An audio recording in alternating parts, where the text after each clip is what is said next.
एठी जो आपण महादेवंकर फोटो देखुछंती ये होउछंती जटणी निकटस्थ हरराजपुर श्री श्री पश्चिम संभाव सोमनाथ देव तांको महिमा तो आपण माने समस्ते शुणिथिबे। गोटे चमत्कार कथा कहबी जदि आपण मानकर कौन शरीरगत समस्या बहुत दिन धरी लगी रोथिबो बिल्कुल भी भल हो नथिबो ताले ठाकुर आज्ञार यही भाव में आपड़ से गाधेवा द्वारा तो आपण शरीर समस्त कष्ट समस्त पीड़ा दूर होता है। ये जो पोखरी देखुं यहाँ हूँ प्रभु सोमनाथ नील पोखरी।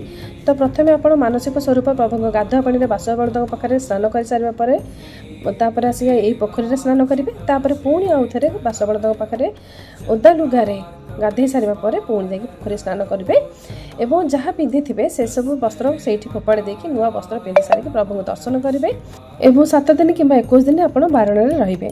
तो प्रभु पाखे गाधे आसी सारापर आप एक मुहां होकर घर को आसबे कौटी भी बाटर अटकेनि और घरे पहुँची सारापर आप खटा पखाड़ खाइबे। खटार आप लेंबू खातु कईया खातु आंबुल खातु जहाँ भी चलो 2.5 गुंडा खाइबे।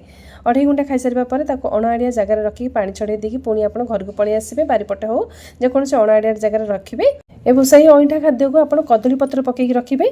पानी छड़े सारापर पछक बुलिकी चाहिए आप घर को पलि आसबे। बाकी आउ जहाँ नीति नियम किसी रही मंदिर को गले से आपको भाईना जनईदेवे।